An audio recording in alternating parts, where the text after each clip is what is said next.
Balai Besar Pengembangan dan Perluasan Kerja Lembang merupakan unit pelaksana teknis pusat Direktorat Jenderal Pembinaan Penempatan Tenaga Kerja, Kementerian Tenaga Kerja dan Transmigrasi RI. Tugas pokok yang diemban BBPPK Lembang adalah melaksanakan pengembangan dan perluasan kerja melalui pemberian motivasi, pengembangan inkubasi bisnis, dan uji coba model kerjasama kelembagaan, pelayanan informasi, dan pemberdayaan jabatan fungsional pengantar kerja di bidang pengembangan dan perluasan kerja. Sejalan dengan sasaran yang diusung Balai, hasil-hasil pengembangan teknologi tepat guna dapat termanfaatkan oleh masyarakat, sehingga mampu menciptakan peluang wirausaha bagi masyarakat. Salah satunya adalah peluang usaha budidaya itik. Itik. Mendengar kata itik, kita sering identikan dengan bau ataupun berisik. Namun siapa yang mengira bahwa di balik bau dan berisiknya, ternyata itik menyimpan nilai bisnis yang menggiurkan dan menjanjikan. Mulai dari penjualan anak itik, penjualan itik siap bertelur, penjualan telur itik, penjualan telur asin, sampai penjualan dagingnya.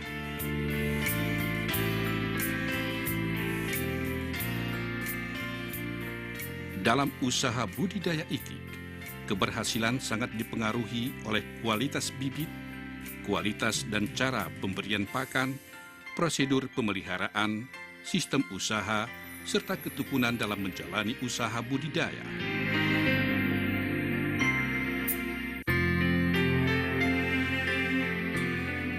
Misalkan contoh gambaran, kalau ternak itik itu harusnya T4.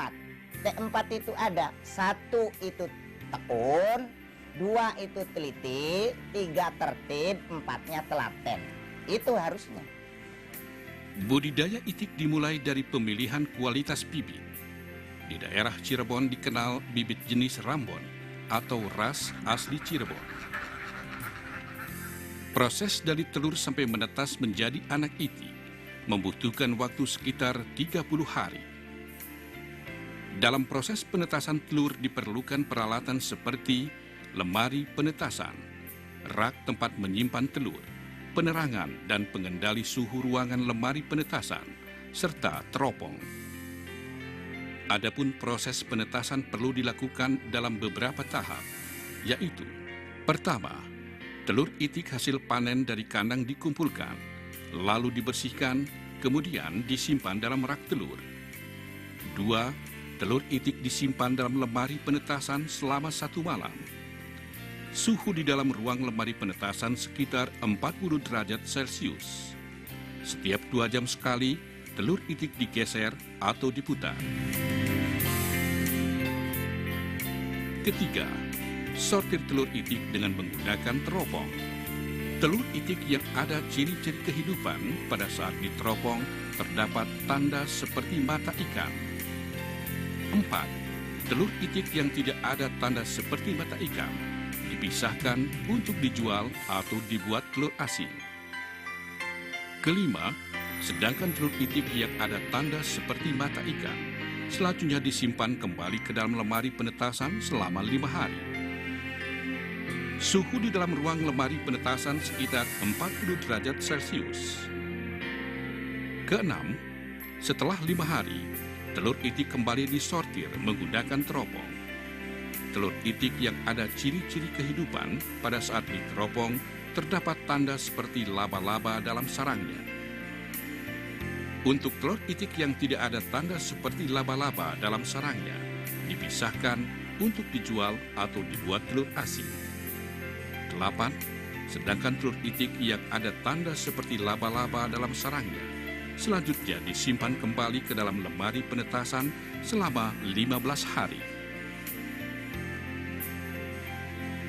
Suhu di dalam ruang lemari penetasan sekitar 40 derajat Celcius.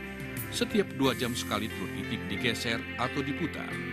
Pada hari ke-13, telur dilap dengan air hangat. 9. Sortir kembali menggunakan teropong.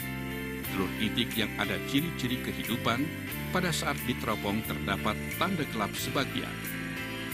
10. Untuk telur itik yang tidak ada tanda gelap sebagian, dipisahkan untuk dijadikan pakan ikan dan ayam. Sedangkan telur itik yang ada tanda kehidupan disimpan kembali ke dalam lemari penetasan selama 10 hari sampai telur menetas.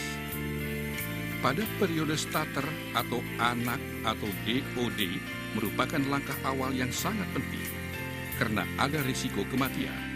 Sehingga pemeliharaan itik starter perlu memperhatikan asupan pakan jenis kopan 511 dan air. Untuk periode starter, perlu pemisahan antara jenis kelamin jantan dan betina. Caranya dengan melihat langsung bagian kelamin anak itik.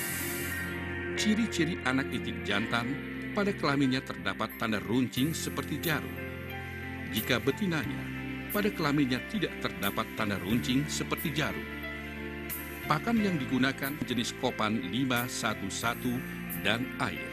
Pemisahan jenis kelamin jantan dan betina dilakukan karena pada periode selanjutnya, yaitu grower, harus sudah mengatur komposisi jumlah itik jantan dan betina dalam satu kandang.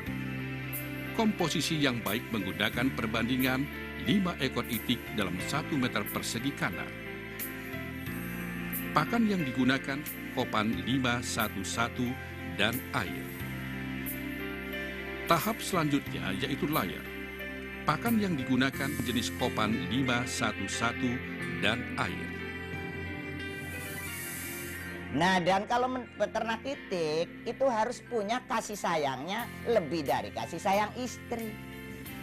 Misalkan istri si jam 8, jam 9 belum makan, itu nggak gegoak. Tapi kalau bebek ya geger lah. Itu masalahnya. Tapi kalau misalkan istri kita, nah kalau kita ngasih makannya biasanya jam 6, jam 7 kasih makan. Lah kita itu, nah jam 12 kasih makan. Sorenya jam 4. Tapi kalau kita ditinggalkan pakai nonton bola dulu jam 4-nya, belum ngasih makan bebek. Lah tiba-tiba pulang itu wayah maghrib, ketemu lagi dengan temannya. Lah ngobrol-ngobrol badai Isya baru pulang. Ini ngasih makannya kapan bebek itu?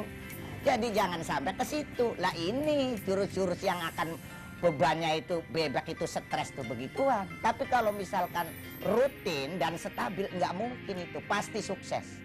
Kita kesuksesan itu jelas arahnya menuju ketekunan. Ketekunan, tertib, teliti, telaten itu harus itu dijaga. Bebek dewasa yang sudah bisa menghasilkan telur, usianya sekitar 6 bulan. Sedangkan masa produktif bertelurnya sampai dengan 6 bulan berikutnya, atau sekitar usia 1 tahun 2 bulan. Pakan yang digunakan sudah menggunakan campuran dedak dan menir, jagung giling, serta eceng gondok. Pakan diberikan sebanyak 3 kali dalam sehari. Khusus untuk eceng gondok diberikan pada waktu siang hari.